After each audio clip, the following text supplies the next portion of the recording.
everybody, it's khknight. You mostly know me as the guy who hosts PvP tournaments for PlayStation. I've been hosting Soulsborne tournaments since Bloodborne back in 2016. I did it for Dark Souls 3 and Elden Ring. I've done it independently, and I've hosted PvP tournaments for Duels Event Network for the Elden Ring PvP Discord.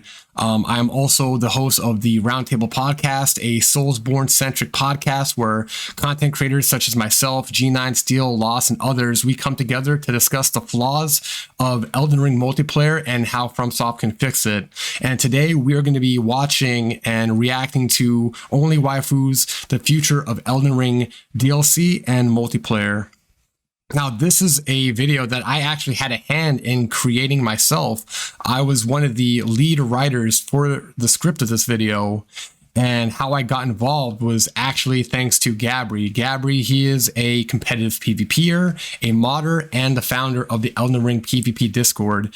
And Gabri basically got together myself and all these other content creators to list out the core flaws of Elden Ring multiplayer and write down how to address it and put it all into a big collaborative video, so that way FromSoft can watch it, understand it, and make the changes that they have to make. So a big thank you to Gabri for getting me involved in this project. I'm very honored to be a part of it and to be a part of fixing Elden Ring and basically, help shape the future of Elden Ring.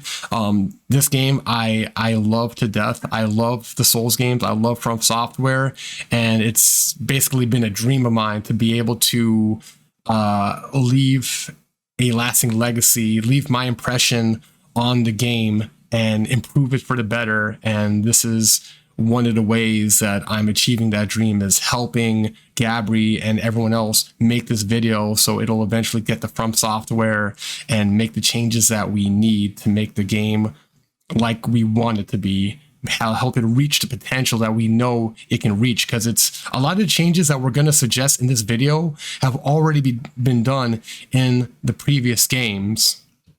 So anyway, I'm making this reaction video to not only give my impressions of the final product of this collaborative project, but to also provide to everyone a behind the scenes look at the writing process for the video, tell you what was considered to be in the video and what was cut out, because as it would appear, not everyone can sit through a video about Elden Ring PvP and its flaws for more than 30 minutes. And I would know because just look at my Elden Ring Roundtable podcast series. It's proof of that. So anyway, let's get into the video and react. I'm sure you've heard by now that Elden Ring has a mode where you can rock your socks against fellow gamers, and it's called PvP, and I'm willing to bet that you've heard horrible stories about it, or maybe you've seen any of these PvP atrocities online. That's wild. The chainsaw glitch is wild. And it's still in the game. The IGN glitch. I can't believe IGN thought this was legit.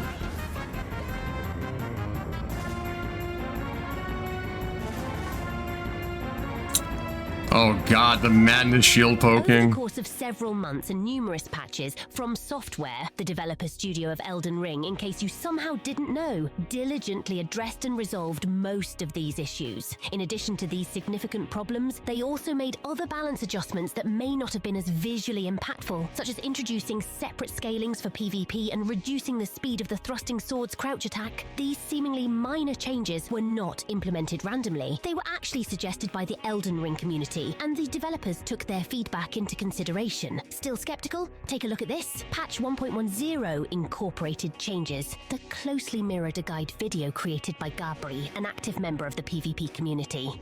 Weapons like stray swords, katanas, axes, spears can now break your passive poise entirely, all the time. The patch has been universally praised for its positive impact on combat flow and build diversity, marking it as a huge success of what happens when constructive, well-laid suggestions reach developers who are willing to listen. So a bunch of nerds from the PvP... So now would be a good time to mention how we got our feedback over to Bandai, and it's all thanks to the Elden Ring community manager at @ismarvelous on Twitter or X. She's been a great help in translating all of our feedback and sending it over to FromSoft. And a lot of the changes that we are enjoying right now would not be possible without her help. My own roundtable podcast videos, I've sent them to her, and literally within a month after sending in those videos to her, some of the suggestions that we've made on that podcast made it into the game. For example, last November, when I did a roundtable episode with Steel and Lost, we mentioned things like buffing hammers or nerfing the counter damage on thrusting weapons. And literally the patch that came a month after that episode had exactly that. And again, it's all thanks to @ismarvelous. She's been an amazing help. And it just, again, if it wasn't for her, a lot of the changes that we have now that are so PvP focused, I believe we would not have if it wasn't for her. So thank you @ismarvelous for everything you've done so far. PvP community united forces to create a video that aims to keep communication with the devs about any issues, glitches, or bugs that get out of their cavern and show their ugly faces. All of this is aimed at capturing the attention of a wider audience for PvP, which is undeniably crucial in keeping the game thriving for many years to come, just as it did with Dark Souls 1, Dark Souls 2, and Dark Souls 3. This video will be split into 2 parts, with this whole video being the first part, whereas the next part will be uploaded in a few days. We will begin by discussing the quality of life improvements, followed by the specifics of combat balance. Rest assured, I will ensure that the discussion remains engaging and enjoyable for you, my little Shake Shacks. So, without any further delay, let's dive into that cesspool. You know, when we were writing the script, we had a big debate about how long the video should be, and our goal was to keep the video about an hour long or under an hour. And there was such a big back and forth with like what should be in the video and what should be kept out. We really wanted to avoid making the video too long. But OnlyWaifu somehow managed to make the video 20 minutes. You know, when we were writing out the script and we were testing to see how long the video would be based off of like all the words in the script, it looked like the video was going to be 50 minutes long, but somehow OnlyWaifu actually managed to condense the script all the way down to 20 minutes while still getting the core points across and introducing them with his style of humor. So I'm very impressed at what he managed to do with this video. All right, continuing. Let's simplify things. For those who are unfamiliar, Elden Ring offers 3 multiplayer modes: Colosseum, Co-op, and Invasions.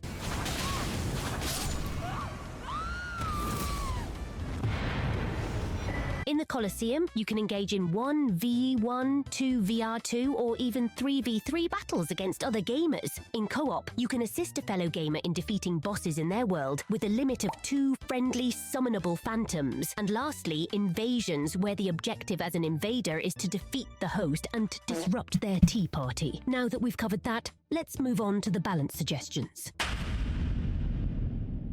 3 months after its release, Elden Ring's multiplayer activity is significantly lower than that of Dark Souls 3, when adjusted for active players, of course. Despite having a much larger player base, this decline is mainly attributed to the full calling finger remedy, which is an item that allows you to see Solman signs and use some multiplayer items, and this often leaves players unaware of cooperative and PvP opportunities. In previous games, multiplayer was less easily missed. For example, the visibility of what... It's actually wild because like some content creators who I watch on Twitch, who are like somewhat big, they weren't even aware that PvP or multiplayer even existed in Elden Ring. And I've had the same conversation with personal friends too who have played the game. I would tell them, hey, I make PvP tournament videos, and they're like, PvP? What? Elden Ring has multiplayer? I didn't even know that. And this is because of the fur calling finger remedy. If you don't like take a look at the item description and you don't bother to use it, you will never see the multiplayer activity in this game. Like summoning reds and golds, it's all gated by this one item, and this was never an issue in the previous games, because with Embers and Humanities, when you beat a boss, the game naturally gives you that item, and it's either activated by default or you choose to activate it for bonus health, and then you naturally see summon signs and be invaded. So multiplayer was somewhat barred in previous games, but it was a lot harder to miss. But in Elden Ring, it's the exact opposite. It is so easy to miss, and it is crazy to me how so many people have put dozens of hours into Elden Ring and didn't see a drop of multiplayer activity because of this one item. So the fur calling finger remedy was a core issue that we knew that we needed to address and wanted FromSoft to fix. White summoning signs was linked to embers in Dark Souls 3, and red signs were always visible even when unembered. However, embers offered health restoration and max HP boosts, naturally encouraging their use and ensuring frequent multiplayer encounters, as was the case in other Souls games. The issue with this is that the player has no incentive to use the finger remedy unless they specifically want to engage in PvP activities. There are no additional bonuses associated with using the item, unlike in previous Souls games. Thus, its existence seems solely designed to hinder multiplayer activity and serves no other purpose. Sign visibility should always be active when playing online to ensure that everyone is aware of the multiplayer options. The item desperately needs a rework. Regardless of From Software's chosen solution, it should have PvE bonuses. Now, one important thing that wasn't mentioned in this video, and it was in the script, besides having the signs always visible by default, we don't want to completely remove the fur calling item. We want the player to still have to use it to summon. So the compromise that we thought of is you see the signs by default, and then when you walk up to a sign, it'll ask you, do you want to spend a fur calling finger remedy to summon a player? You get that prompt, you say yes, and then you're able to summon. And then from there, you can go to any other sign you see and start picking up people. So that's the compromise that we wanted to have, because we knew that FromSoft, they're not just going to remove an item or anything from the game just outright. That's just unprecedented, and it's an unrealistic ask of them. So we wanted to find a way for that item to still exist in the game while still addressing the core issues. So we believe that having signs visible by default and using it as like a token to spend at a summon sign to pick up players was the right way to go. And I'm surprised that specific note wasn't mentioned in the video. But anyway, moving on. Do you know what Taunter's Tongue is, Tarnished? This item is obtained after you defeat Mad Tongue Alberic NPC in Round Table Hold. Its sole purpose is to allow invaders when you're playing alone, eliminate invasion's cooldown, and allow a second invader when you're playing co-op with someone. Currently, Elden Ring allows a maximum of 4 gamers in one session. This is by default 1 host, 2 phantoms, gold or blue, and 1 invader. With Taunter's Tongue, you can have 2 invaders, making the invasion a 2v2. However, this system can be easily abused, because a host can disable Taunter's Tongue whenever he wants, luring invaders easily and keeping advantage by not allowing a second one to enter the world. Elden Ring's limit of 2 invaders with the Taunter's Tongue. Yo, that knock actually scared me. I heard it in the right side of my ear. That spooked me. Due to the 4-player limit. This, combined with powerful weapons and spells, makes invasions highly unbalanced and discouraging, especially for newcomers. All of these issues can be addressed with one...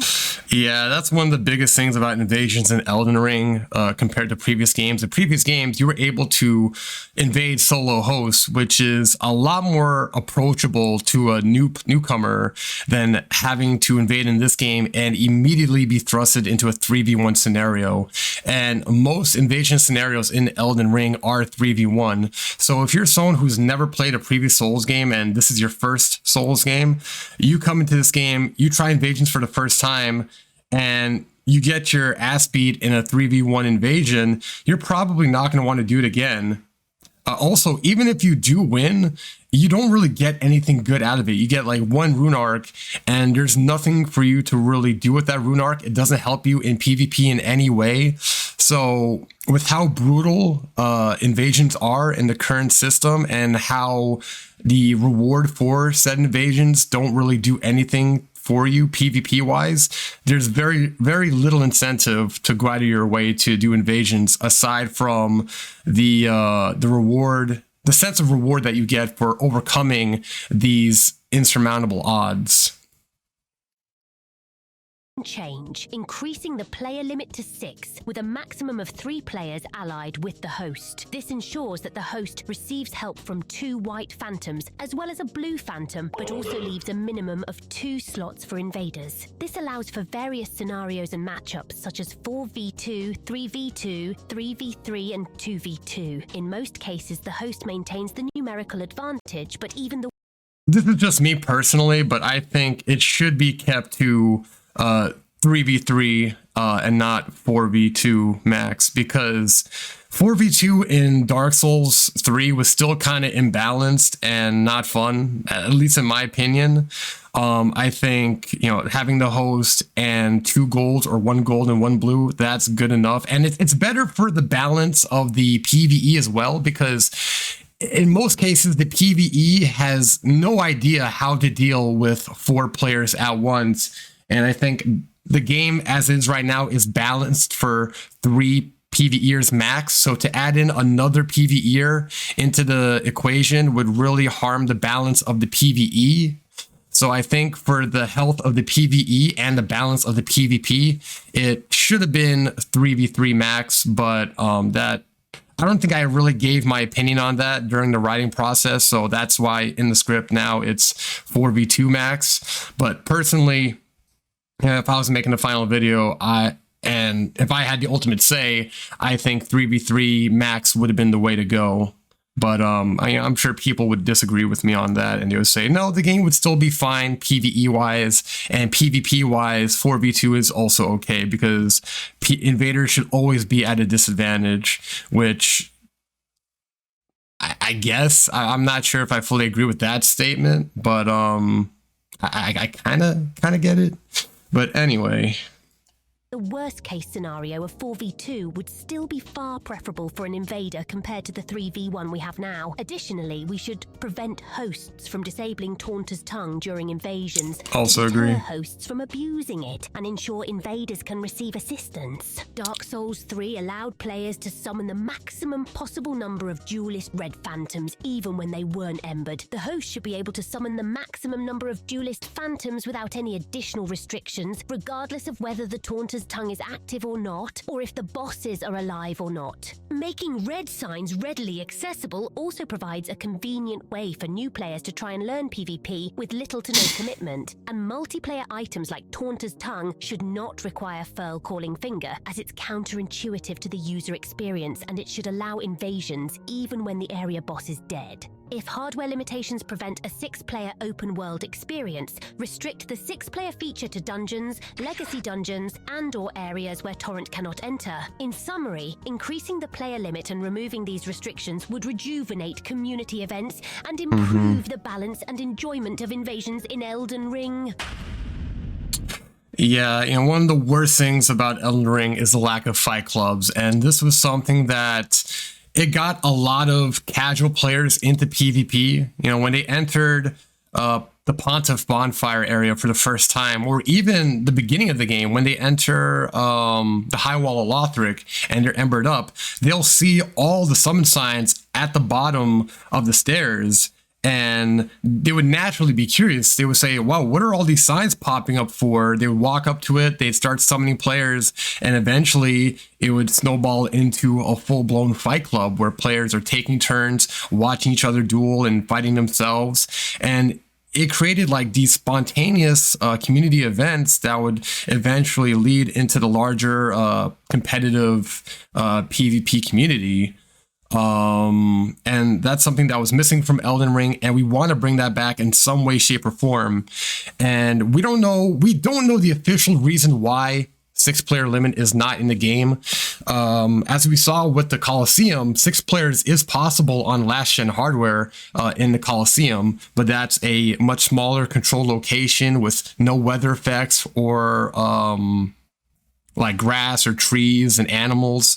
So, you know, if I was FromSoft and I want to make 6-player limit possible for the open world, I guess the best thing they could try to do is limit the animation on foliage. You know, instead of having the trees animate with the weather, they can just stay static, remove animal spawns from the open world, or at least near the players. Just try to reduce that somewhat when you have multiplayer enabled, and maybe do more graphical downgrades where it will be less noticeable to just make it possible. But, you know, if not, having 6-player limit within the legacy dungeons would be a good compromise, but preferably I would want to see 6-player limit on all platforms and area and any location of the game. In previous games, periodic PvP invasions added excitement, creating unique moments in each playthrough. You never knew when a rabid monkey would come out of nowhere to chew ass and kick bubblegum. However, Elden Ring's implementation makes invasions opt-in, limited to specific conditions like summoning cooperatives or using Taunter's Tongue. This funnels invaders to co-op players, leaving solo players without PvP opportunities. Unlike the old invasions, Taunter's Tongue invasions are constant and disrupt the overall gameplay experience, eliminating the excitement of occasional and unpredictable encounters that made Souls games memorable. Also, just like when summoning duelists, you're also inviting players to come to your world when using the Taunter's Tongue, which kind of goes against the very core definition of what an invasion really is. Doesn't work if you invite them. Idly hey! Go home. So what can From Software do about it? Well, similar to Dark Souls. You see, none of that, like the jokes, that wasn't in the script. We didn't write any jokes into the script. We just wrote down the ideas, the core issues, and then we sent it over to Waifu, and then he injected his style of humor into the script and condensed it down into a 20-minute video, and he did such a good job with it overall. I really I like how it introduces all the ideas and the jokes into a very consumable form for the masses to understand. 3, upon activating a rune arc, a player's world should become open to invasions. Additionally, defeating a boss could reward the host with both a rune arc and automatically put them in rune arc mode. This would allow all players to experience PvP during their playthrough without needing to use a rune arc from their inventory. To make this system work in Elden Ring, solo host invasions should primarily occur in dungeons, legacy dungeons, and non-open world areas, with a few exceptions sprinkled in. This way, we can preserve uninterrupted open world exploration in Torrent. This will diversify invaders' targets, making it appealing. Yeah, now I want to go into more detail about what those specific exceptions are, and this is something that was mentioned in my version of the script, but ultimately didn't make it into the final cut. These exceptions would include areas that you see NPC solo invaders in, because in the open world, you can get invaded, and it's by NPC invaders such as Okina, or the Man-Eater. I forget what her name is, but you see her in the Consecrated Ice Fields and in Caelid.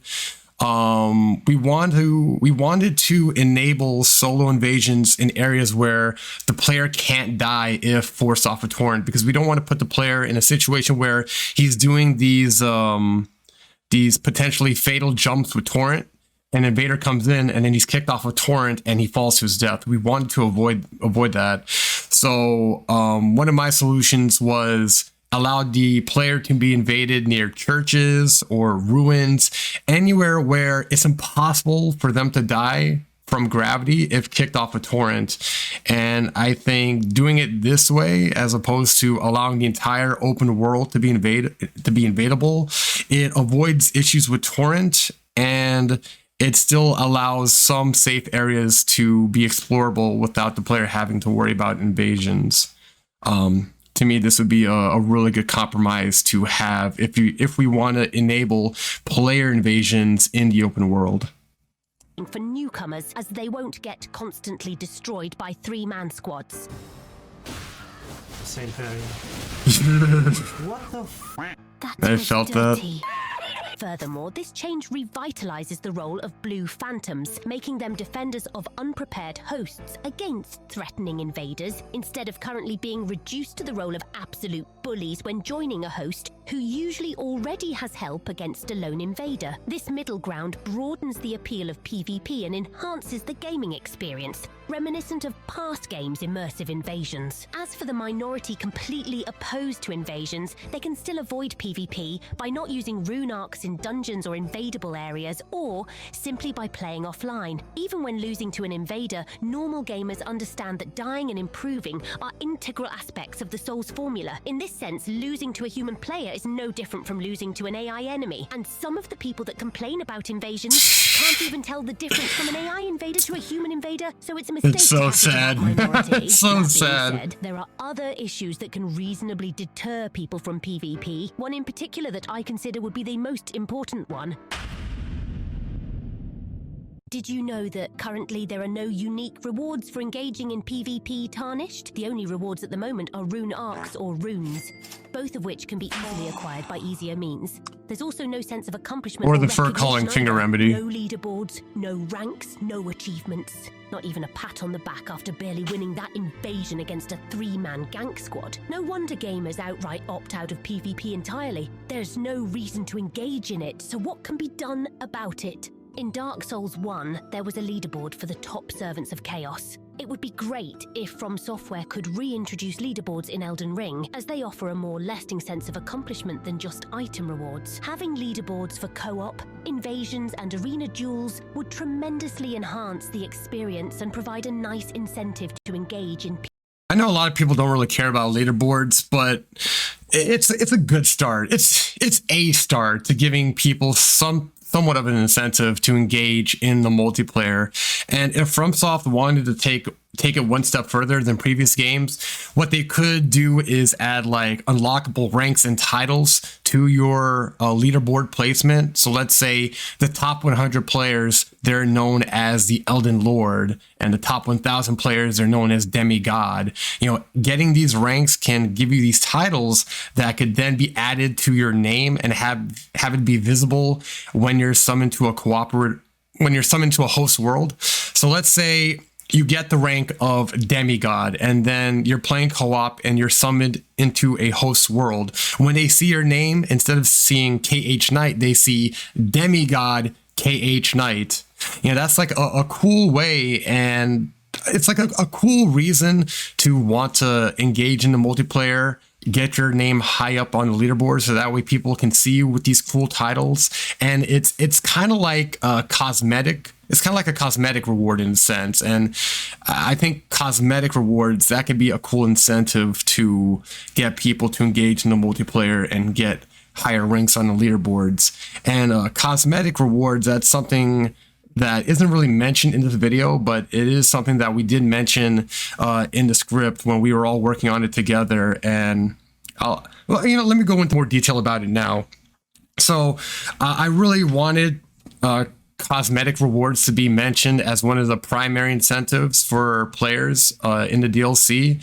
And these cosmetic rewards, they can be handed out by either the leaderboard, or it can be given by covenants. And these cosmetic rewards can include armor dyes, so you can dye your armor different colors, or you can dye your weapons different colors. Skins for torrent, so you can have like let's say an undead torrent, a ghost torrent, or you can be able to ride something else entirely. Phantom auras, which is something that we actually had in Dark Souls 2. In Dark Souls 2, for the Blood Covenant, if you reach a high enough rank, I think if you reach like something like 100 kills, your red aura would get like these glowing sparkles, and I think something like that, and also like different aura colors, and emotes, hairstyles. All these cosmetic rewards could be incentives to play the multiplayer more, and they can introduce these cosmetic rewards through the leaderboards or covenants and whatever else they put in the game. PvP. To prevent cheating, arena duels should also be based on an elo system. Alternatively, if leaderboards prove to be challenging to implement, making arena medals more rewarding by making them easy to lose could be a solution. This system would ensure that... Yeah, those current medals are a joke. You can barely see them. It's this low-res PNG icon on your screen, and you only ever see it in the arena. If they wanted to build off the idea of the current medal system, what they could do is, for one, make it bigger, like make it an actual 3D object with detail, and have it visible outside the arena. So let's say if you get like a gold rank in the arena, when you're summoned into a host world when doing co-op, they will see that golden medal next to your name. So the host will know, wow, okay, this guy is a PvP badass. He'll protect me from the big bad invaders. And then as for like how hard it is to get the gold rank or lose the gold rank, right now it's too easy. I think you only need like 30 wins to get a gold rank. And then after that, it is possible to lose the gold rank. It's possible to be demoted through losing continuously, but it's very hard. It takes a lot of losses for you to lose that gold rank and be demoted. So I think they should raise the threshold for getting the higher ranks, and losing continuously should have more of an impact on being demoted. So if they wanted to expand on the medal system that way, that's one way that they can do it. And that was mentioned for the script for this video. But, you know, a lot of the details in the script got cut out of this video to keep the video 20 minutes and just as brief as possible. Medals reflect players' skill and achievement in terms of item rewards. A rune arc shop where players can spend their rune arcs earned through PvP to purchase all in-game items is highly recommended. However, it would be best to unlock the rune arc. Also, just getting rune arcs. Right now, you can get a rune arc as an invader. And there's like two ways you can get a rune arc: either playing as a red invader or playing as a blue phantom. Hosts do not get rune arcs for killing invaders, and gold phantoms, they don't get rune arcs for killing invaders. And duelists, red adversaries, they don't get rune arcs for getting kills in PvP. So that's something that should change. When you're doing any kind of PvP activity, whether you're an invader, a gold, a blue, a host, or a red adversary duelist, you should always get a rune arc for PvP kills. And in the case of invasions, you should get a rune arc every time you kill a phantom. Right now, you only get a rune arc when the host is killed, and when you kill the blue phantoms or the gold phantoms, you don't get a rune arc. But that should change. You should get a rune arc for every player kill you get in any PvP activity. And then moving on from that, the rune arc shop. Arc shop after completing New Game Plus to maintain balance. This approach would most... Okay, now this is something I have to address. Getting the rune arc shop after New Game Plus, that was not in the script, and I think this is just kind of this is something that was lost in translation when we were moving the script over to OnlyWaifu. I believe the idea was you have to go into New Game Plus to access the rune arc shop, not that you have to beat New Game Plus to get the rune arc shop, because the idea is we don't want to force PvPers to play more PvE to get the stuff that they need to craft more builds. We want to allow PvPers to play more PvP and do less PvE. And going further, if I had a second chance at writing the script, I would have had the script to say, make the rune arc shop available after beating the Elden Beast. So that way you don't have to go into New Game Plus at all, because when you do, you lose all of your graces, you lose all of the invadable locations that you unlocked, and now you have to replay the PvE again to get all the locations that you want to invade. So I think allowing the rune arc shop to be accessible after beating Elden Beast, what that means is, you know, you have to at least beat the game, you know, beat New Game to access it, and you don't have to go into New Game Plus and replay the PvE again. Because for me, myself personally, I've already beaten the PvE like 5 times, and I'm so tired of it. I don't want to have to play more PvE when making my PvP builds. I just want to make my builds, and I just want to PvP. So yeah, that should have been in the script. And it's saying making the Rune Arc shop accessible after beating New Game Plus. That's not correct at all. I'm not sure how it got into the video like that. The original idea was you just go into New Game Plus to get the Rune Arc shop, but in retrospect, to me, the Rune Arc shop should be accessible after beating the Elden Beast. And if for anyone who's wondering where does the idea come from, it came from Bloodborne, because in Bloodborne you had the insight shop in the Hunter's Dream, and at that shop you can spend insight to get blood chunks, the upgrade material for weapons in that game, and you can also spend insight for armor and stuff. So like this idea of a Rune Arc shop, it is not unprecedented. It has been done before, and it should be done again for Elden Ring. Motivate gamers to engage in multiplayer for faster Rune Arc accumulation and enhance the overall gaming experience. Additionally, implementing upgrade materials as rewards, similar to Dark Souls 2, would be a nice addition to Elden Ring. These materials could be obtained as random drops in PvP encounters. It would be ideal if PvP could provide items that are useful for both PvE and PvP, creating more incentive for players. This system could also integrate with the leaderboard we discussed earlier, increasing the chances of a co-op/host obtaining an ancient dragon smithing stone when defeating a high-ranking invader, and vice versa. And finally, we come to the most... Now, that was an idea that actually had some controversy within the writing group, because one thing we were afraid of is hurting the balance of PvE, because we didn't want people to play a whole lot of PvP, get all these ancient dragon smithing stones, get these fully upgraded weapons, and then take it into PvE and completely mollywop it, you know? So to me personally, I was kind of against having upgrade material be like an outright reward for completing PvP. I think the best compromise to that idea, because I do like the idea in theory, but I think the way to execute it is you have it in the Rune Arc shop. So you only get the Rune Arcs as a reward, and then you take those Rune Arcs to the shop and you buy the items. But also the items should progressively get better as you beat the game. So stuff like ancient dragon smithing stones, those should only appear in the shop after beating like a certain boss in the PvE. So starting, well, then again, that would go against what I said before about having it only accessible after beating the Elden Beast. All right, so here's what they could do. They can have the Rune Arc shop accessible from the beginning of the game, but what's in the Rune Arc shop, what you're allowed to purchase, is very, very limited.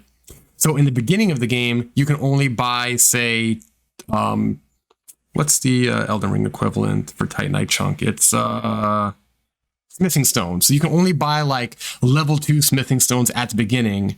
And then as you kill story bosses after beating Margit, you can buy level 3 smithing stones. When you beat Renala, you can now buy level 4 smithing stones. When you beat Radon, you get level 6. So as you progress through the game, the level of quality for the items that you can purchase, they get better and better. So ancient dragon smithing stones, those should only appear after you either get up to the Elden Beast or after you beat the Elden Beast. I think that would be a good way to reward the player for PvP, but not make them so powerful through PvP alone, allowing them to completely destroy the PvE once they eventually return to it. Important multiplayer feature that is missing in Elden Ring. Have you noticed how Elden Ring's lore is filled with factions, kingdoms, and nations in conflict? The Dragon Cult, the Confessors, Assassins of the Two Fingers, Carrion Knights, Fear's Champions, Volcano Mano Recusants, Mog's Bloody Fingers. Yes, we have a lot of different groups, but no covenants at all. Covenants would enhance the multiplayer experience by adding a role-playing element and creating a sense of belonging to specific factions. This addition would undoubtedly serve as a powerful motivator for engaging in more thrilling PvP encounters. Unfortunately, Elden Ring missed a significant opportunity by not implementing covenants, likely due to time constraints. The specifics of each covenant would be up to From Software, but the idea is presented here. Hopefully, we will see something about it in the DLC. Yeah, now the whole covenant part of the video, that was something that we were going we were going to go into a lot more detail with, but it was so much detail that it would have ended up being a video in and of itself. But some of the ideas that we were considering for this part of the video, specific ideas to the covenants, would be for the Fia's champions, the boss as it is now, it uses the online systems of the game to summon a player created build and have it controlled by AI. And to me, this was a completely missed opportunity to have a player controlled boss similar to the old monk from Demon Souls and the spirits of the church from Dark Souls 3. Like, to me, it just seems like this boss was always meant to be a player controlled boss. All the foundations are there, but it just did not make it into the game, likely due to time constraints. But if Covenants were to make a return to the game, this is a boss fight that should be retroactively changed to become a fully functioning Covenant and a player controlled boss. So you go into that boss for the first time, you beat the player boss, and then you talk to Fia, you become her new champion, and then you fight other players on her behalf. Boom, you have a Covenant right there. We have the Bloody Fingers, we have the Recusants. The Recusants, they basically already function as a fully functional Covenant, just without rewards for player kills. So that's something that they could add new rewards, new magic and gear for getting player kills. And they can add the same thing over to the Bloody Fingers. In the cut content, there is secret dialogue with Moog that you can have. It's just kind of weird how you get this item for meeting Moog from Vare and nothing ever really happens with that item. So they can go into more detail with that in the DLC if they add Covenants. On top of that, the Hunters, Yura, he basically acted as a Dark Moon Blade from Dark Souls 1 where he can invade the world of the guilty. But that's not possible in this game. The Blue Hunters, they only join the worlds of hosts who are being invaded by hunters, and you can't invade the worlds of invaders themselves. And I think that can be reintroduced into Elden Ring.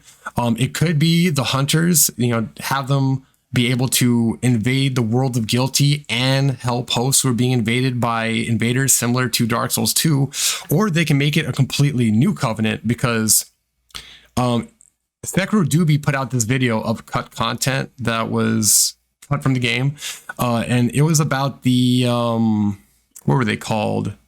They were like the something seekers, the Redeemers. The Redeemers was a Covenant that would invade the world of the guilty, and they functioned exactly like the Dark Moonblades of Dark Souls 1. So if FromSoft wanted, they could reintroduce that idea, put the Redeemers into Elden Ring, and we can have that function of invading the worlds of invaders. And I think to make it work, FromSoft could reintroduce the indictment item. In Dark Souls 1, you get this book, and when you're invaded and killed by an invader, you can indict that player, basically marking them for death, putting a bounty on them, so the Dark Moonblades could hunt them down in their own world. And maybe they can reintroduce a similar item in this game, or just have it be automatic. So when you invade a player as a Red Phantom and you kill them, a bounty is automatically put on your head, making you eligible for invasions by the Redeemers. And there were just a lot of other Covenant ideas that were mentioned in the script, but again, we had to cut all those specific ideas out to keep the video as brief as possible. But those are just some of the ideas that were on the table when we were discussing it in the writer's room. Let's start pointing out the obvious. The current arena sucks, and that's because of two main issues: divisive modes and the layout of the arenas. So let me explain to you why the current circular arena sucks donkey balls. First, the arena is extremely large and round. Huge maps and no corners means that an opponent can just run away the whole match, and under certain builds and latency conditions, they can be basically untouchable. To address this, a solution would be to repurpose Colosseum arena assets to create small square or rectangular maps with corners for skillful duels. Introduce maps with verticality, ample walls, and cover for projectile defense. Also, specific maps should be assigned to their appropriate appropriate modes, duels, combat ordeal, united combat, to maintain fair competition. This is especially important if quick matches with their own leaderboard that we mentioned earlier will be implemented to preserve skillful gameplay and point fairness. Another of the Colosseum's major issues is that it offers an excessive number of PvP modes and options that Just expanding on the idea of the arena, what would be really nice, and I know this is a big ask, but I would like for there to be a map creator for the arena. Because like we've seen all the cool maps that people have made through mods, and just imagine if we had those tools within the game itself. You know, instead of waiting for FromSoft to make a balanced map, you can just make it yourself, and then you can share those maps via an ID system similar to the Chalice Dungeon ID system from Bloodborne.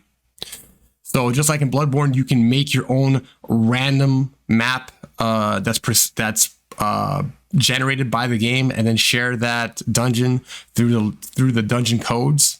Have that be a function in Elden Ring. You make your own map, make it however you want, and then it's assigned a code, and then you can share that code with other players for them to be able to download that map and play it for themselves. This would be so helpful for community events such as fight clubs and tournaments. And yes, it's a big ask, but it would make the game so much more replayable. It would allow for replayability for just years to come. And we've seen other developers do this. We've seen this in Halo with Forge mode, and we've seen it in some other games as well. And I think Elden Ring would greatly benefit from it. If we don't get it with the DLC, maybe we can get it towards the end of Elden Ring support. Just having it would be such a great thing to have. And FromSoft, if you're listening, if you're watching this video specifically, please, I'm begging you, please do it for me. And for everyone else. Everyone would benefit from this kind of feature. Anyway, moving on. Ultimately divide the player base, resulting in only 1v1 duels remaining active. To address this problem while maintaining the current range of player choices, we recommend the introduction of a quick match option and a lobby system, drawing inspiration from FromSoftware's Armored Core 6. Quick match involves automated matches without password changes or map selection. Conversely, custom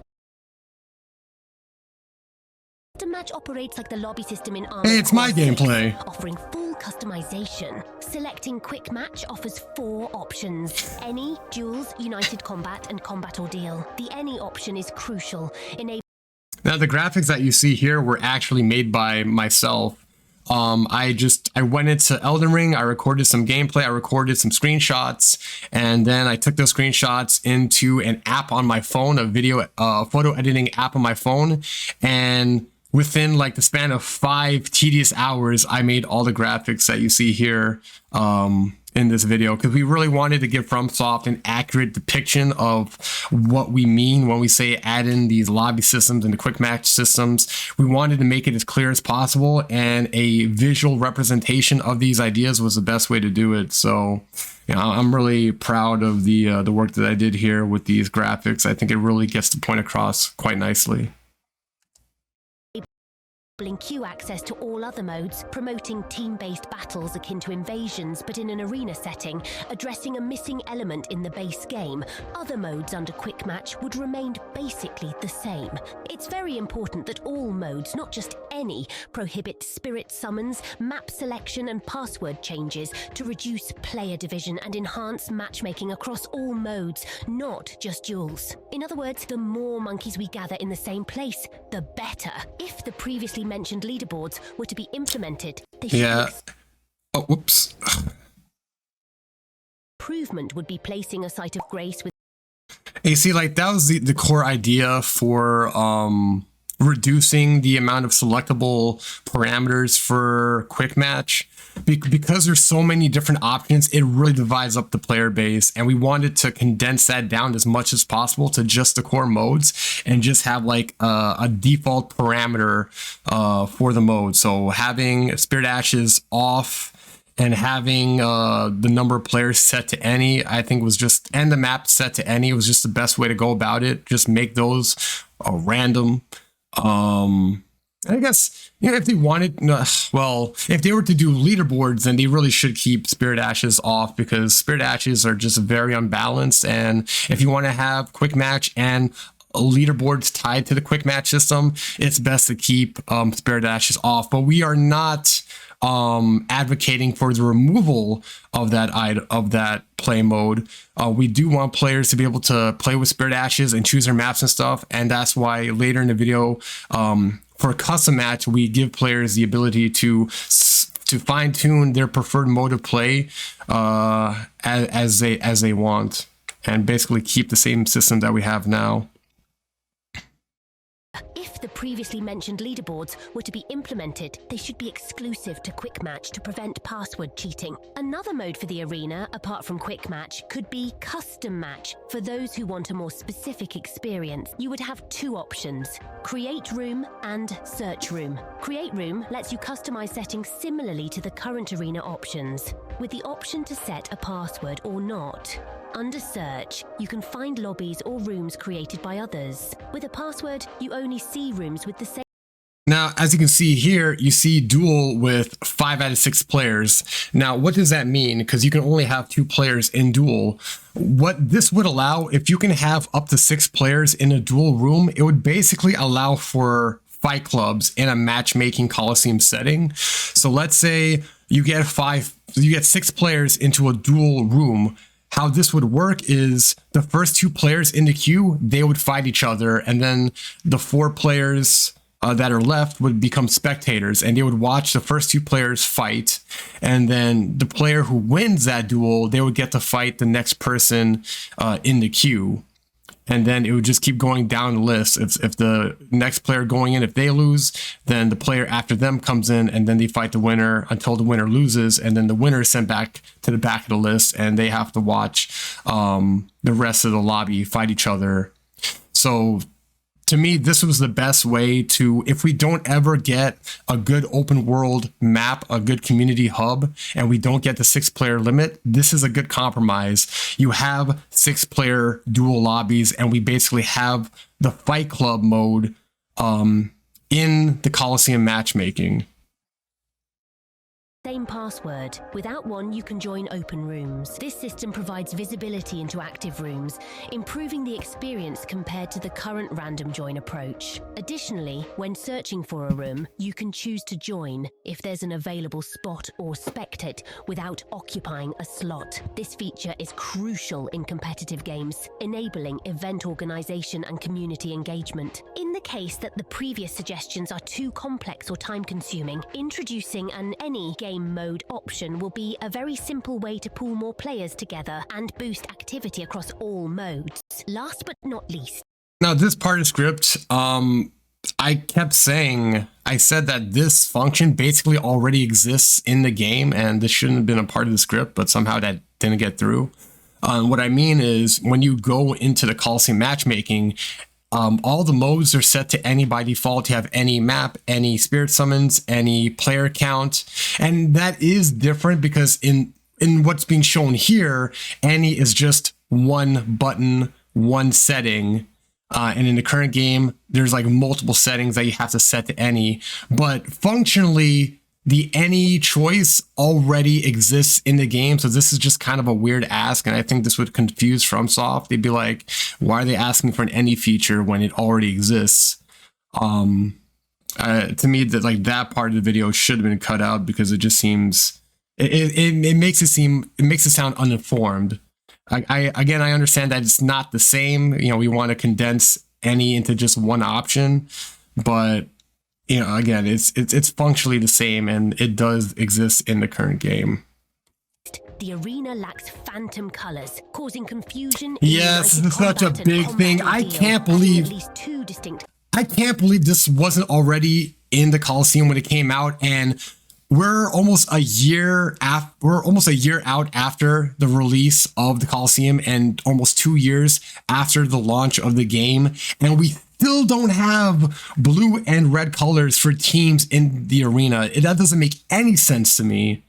And for the base game, for open world duels, it really sucks that red adversaries have to be red. Like, why? You know, red adversaries, they're not hostile. You know, they're brought into the host world with their consent. They should be allowed to be either red or blue. You know, because when I do my tournaments, it's very hard to tell players apart. So if we were able to have a player choose to be a red or choose to be a blue, it would be really helpful in distinguishing the two players. And that should be an option that is toggleable in the main menu. When you go to multiplayer options, you should be able to set your aura color to red or blue when you are a adversary.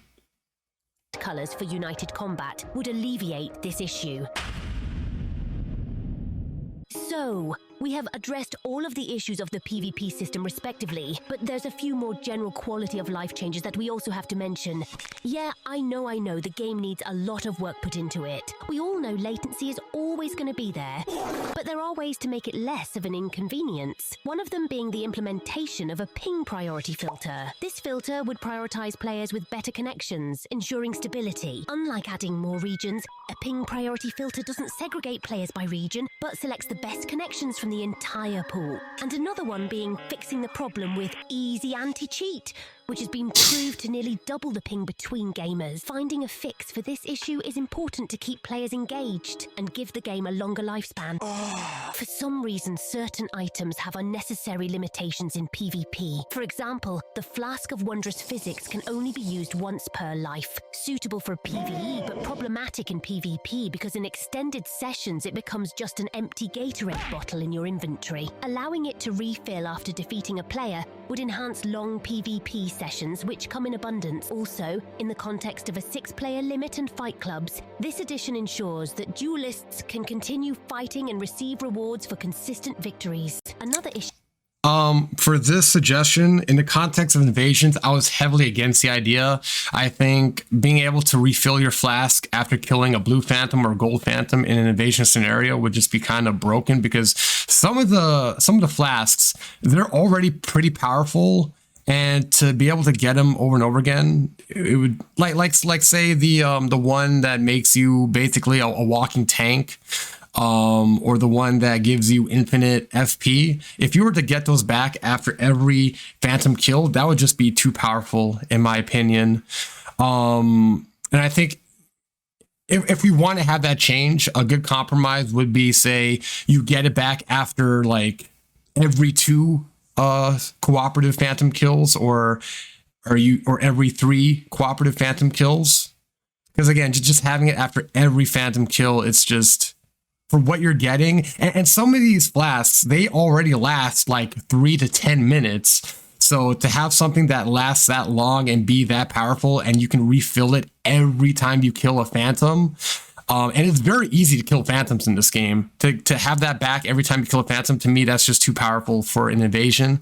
But in the context of duels and Coliseum duels, to me, that makes sense, because you want to be able to have a duel at your full power, and you don't want to have to go back into your own world or sit at the bonfire to refill your flask every time you want to duel someone. So for duels, yes, it should always refill, but for invasions, I'm a lot more iffy on that. Is that rune arcs are needlessly restricted in PvP. Why can't everyone use rune arcs during invasions or duels? For example, the host's advantage with great runes. So this is another suggestion that was heavily debated in the writer's room. For duels, just like with flasks, I support being able to use rune arcs as an adversary and have the full health, because it's not fair for a host to play full health but not the adversary. And this wasn't an issue in Dark Souls 3. In Dark Souls 3, the host and the adversary can play at the same amount of health by using embers. So for duels, yes, they should be able to use rune arcs. For invaders, especially if we want to work within the pretext of an invader always having to be at a disadvantage, the invader shouldn't be able to use rune arcs. They shouldn't be able to play at full health. And same thing with the Phantoms. Imagine having to fight a host and their Phantoms with max health and rune arc benefits. That'd be very frustrating as an invader. It's already hard enough, and that would just make it harder. So for invasions, just like with the flasks, I'm very against this change. And I did voice my opinion in the writer's room, but it didn't make it through. But that's why I'm here to provide you that context, that this was mentioned in the writer's room. I gave my disagreement. I thought that flasks and rune arc should be exclusive to the duels, not to invasions. But yeah, that's just how it made it into the video. And that's my opinion on the matter. During a duel with a red summon duelist is unfair, or in 3 versus 1 cases too. Rune arcs should be accessible in multiplayer, especially for red duelist summons and arena fights, enhancing the importance of this game mechanic. Dark Souls 3 already had embers working in this manner for duelists, so it was a bit weird that rune arcs didn't work the same way. Reducing restrictions on great runes and physic flask effects provides more options for defense and health bonuses, mitigating the issue of excessively high damage in PvP, which leads to overly short fights. Elden Ring's vast open world lacks suitable dueling spots with a site of grace in. And people will say, like, you want to have rune arcs for invaders because the damage is so high. And that's valid for duels, but I think high damage in invasions, when you're doing 3v1 scenarios, that's okay, because that's what made the invasions balanced and fun for invaders in the older games like Demon Souls and Dark Souls 1. You know, being able to one-shot people or two-shot people or three-shot people in a 3v1 scenario, that's what made those scenarios, you know, overcomeable. Having to fight 3 players or 4 players as one person with damage, you know, that's weak, you know, it's not fun, it's tedious, and it's a slog. So, you know, being able to have that high damage for invasions, to me, it makes sense. And, you know, it also allows you, if you're the host and you're just trying to get through PvE, you can quickly take out the invader and then move back on to what you were doing before. So, you know, again, to reiterate, I sound like a broken record, but flasks, rune arcs, it's okay for duels. Have it accessible for duels, but do not refill the rune arcs for invaders or gold phantoms, and don't let the gold phantoms and invaders have rune arc bonuses. To me, that would really hurt the balance of invasions, and we didn't have that in the previous games. Making a change like that would be unprecedented and, to me, very harmful to the balance of invasions. I think just having these changes for duels and duels alone is good enough. In proximity, unlike past games like Dark Souls 3 with the Pontiff Arena, a quality of life improvement would be placing a site of grace within the Colosseum arena maps to create community hubs. The beautiful Colosseum arenas remain largely unexplored, missing out on the potential for community fight clubs, especially if small square. This is the point that I really stressed in my version of the script, but it's just kind of glossed over in this video. The Limgrave Coliseum, that's only, you know, a couple. It's not that far from where you start the game. You start the game at first step, and the Limgrave Coliseum is only a short ride north. So most players, they will find the Limgrave Coliseum within the first 5 to 10 hours of playing new game. And it's right there where we can have our Pontiff or our High Wall of Lothric. You go there, you pick up the red soapstone sign or whatever it's called in Elden Ring, and immediately you can start engaging in fight clubs. Imagine you go to the Coliseum door, you get the red sign item, and then you open up the gates, and then you walk towards the arena area, and now you see all these summon signs on the ground. You can start picking up players immediately, and within the Coliseum, you have this nice balanced square arena that's perfect for 1v1s.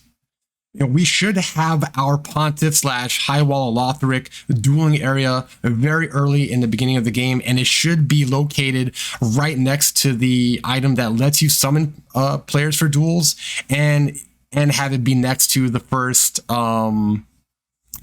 arena matchmaking unlock. All of this should be in the same area and available early in the game, and that was such a missed opportunity by FromSoft.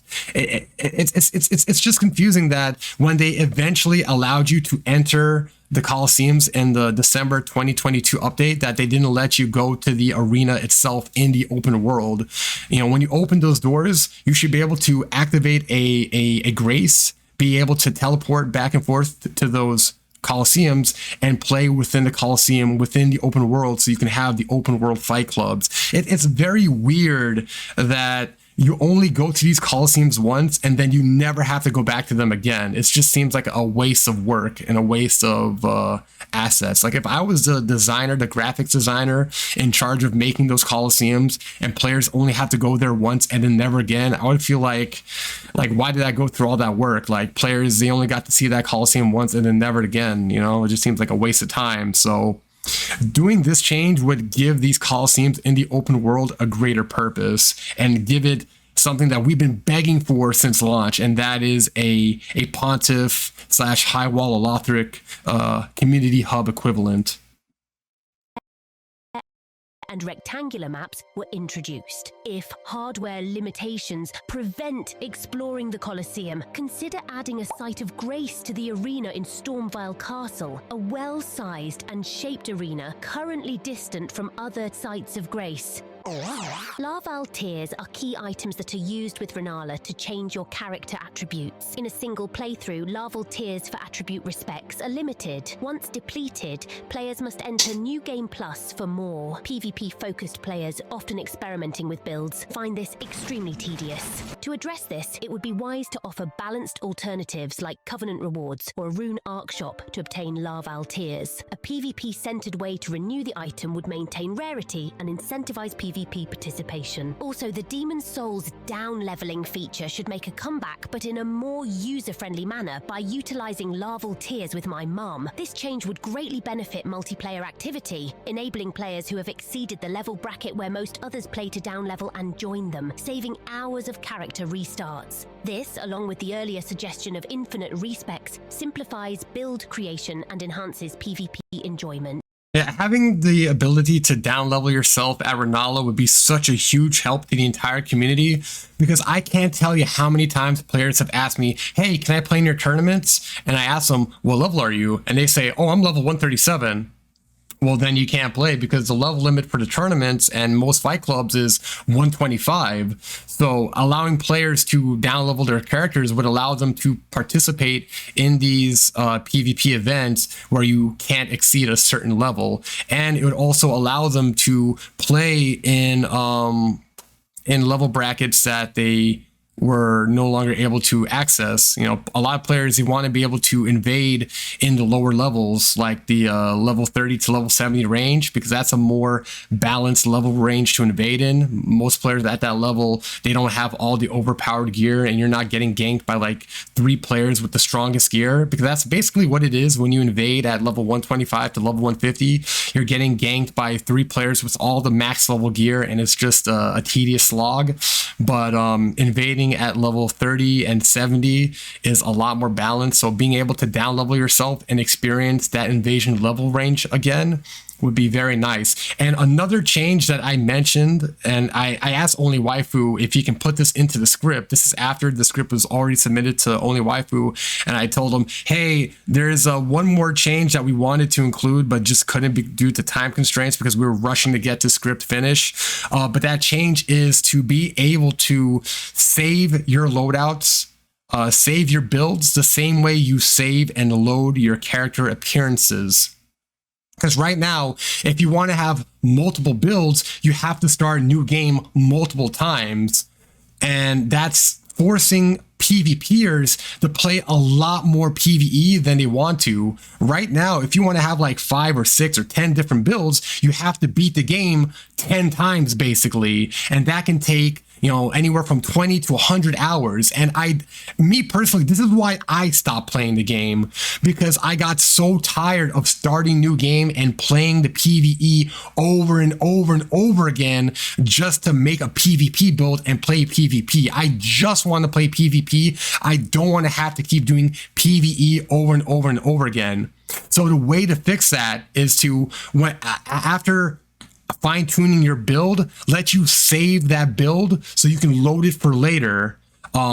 allow you to have multiple builds within the same character, so that way you'll never have to create a new character to make a new PvP build like we've had to in the past. And this is important for Elden Ring, because Elden Ring is such a much bigger game than Dark Souls or Bloodborne. In Bloodborne and Dark Souls, it wasn't that big of a deal. I had like 7 to 10 builds in those games, because to make a new PvP build in those games, you can start a new game and within 2 hours to 20 hours, like within 2 hours, you can have a PvP ready build. And to complete the game, you know, to 100% completion and have everything, that would only take you 20 hours. But in Elden Ring, to have a PvP ready build, it'll take you like 2 hours to get a fully maxed out weapon. And then you have to ask one of your friends to summon to help you, have them drop all their weapons and gear for you. You have to have friends for one, and if you don't have friends, then you're just screwed. But you have to message your friends, ask them, hey, can I come into your world, or can you come into my world, and can you drop me all these weapons and items so that way I can have the gear I need to make the build I want. And again, it's only 2 hours. It only takes 2 hours to get a fully upgraded weapon. You still have to level your character to your preferred level range. Like if you want to get to level 125, you'll probably have to play for 3 to 5 hours. And if you don't have friends that can drop you the weapons and gear you need, then you'll have to spend hours, dozens and dozens of hours on PvE, unlocking all the invadable areas and unlocking all the weapons to have the build that you want. So being able to create and load multiple builds on one character, this is super important, and I'm very disappointed that it didn't make it into the script of this video. But I'm here now to tell FromSoft, please, when you make the improvements to Renala, allow the players to save and load multiple builds on the same character, so that way we don't have to keep beating the PvE over and over again to play PvP. This is so important, and this needs to be in the game. To me, this is a core issue that needs to be addressed, and I'm very disappointed that it didn't make it into the video. But again, that's why I'm here now, to tell you what I think. You've made it to the end of the first part, Tarnished. I really hope that wasn't much of a sleeper for you. I want to point out that all of the changes and balances we suggested were previously implemented in other FromSoft titles. This is important because it shows that we are not asking for new and extravagant things, but for the return of community-loved features that would tremendously improve Elden Ring. In the next part, we will discuss more technical improvements and suggestions for the gameplay itself, such as frame data, poise values, and other little aspects that can enhance PvP and create a cleaner experience for everyone. But the best part is, you won't have to wait for FromSoft to implement those balance changes, because Part 2 will come with a free-to-use mod that already includes all the balance tweaks from Part 2. You can try them out yourself after watching the video. The community is putting a lot of effort into this, and we want people to know that PvP can be great. You know, it's not this scary boogeyman that everyone should fear, as some people think. It's a harmless, awesome activity where you can experience unique situations that you won't find in any other type of game. So if you've made it this far, we hope to see you in Part 2 as well. If you enjoyed this video, feel free to leave a like. Yeah, so for Part 2, I only had a very small part in I can't even say a small part in writing. I didn't really.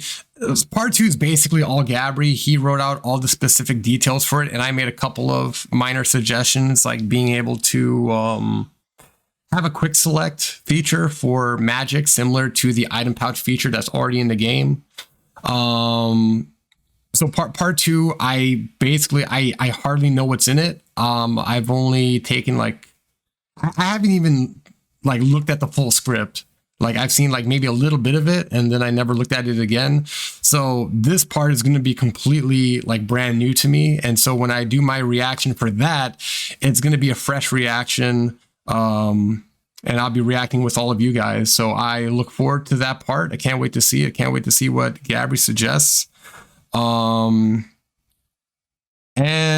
like OnlyWaifu mentions at the end of the video, please share this video. Again, the goal of this project is to get this video over to Bandai, get this video over to FromSoft, so that way they hear our voice and they can fix the PvP by the time the DLC launch. This is so important because, again, we don't want the DLC to come out, all these players come back, all the players who left the game, they come back, they play the DLC, and then they leave. We want these players to come back and stay and play the PvP that will hopefully be in a much better state. We want this game to be as active as DS3, or if not more.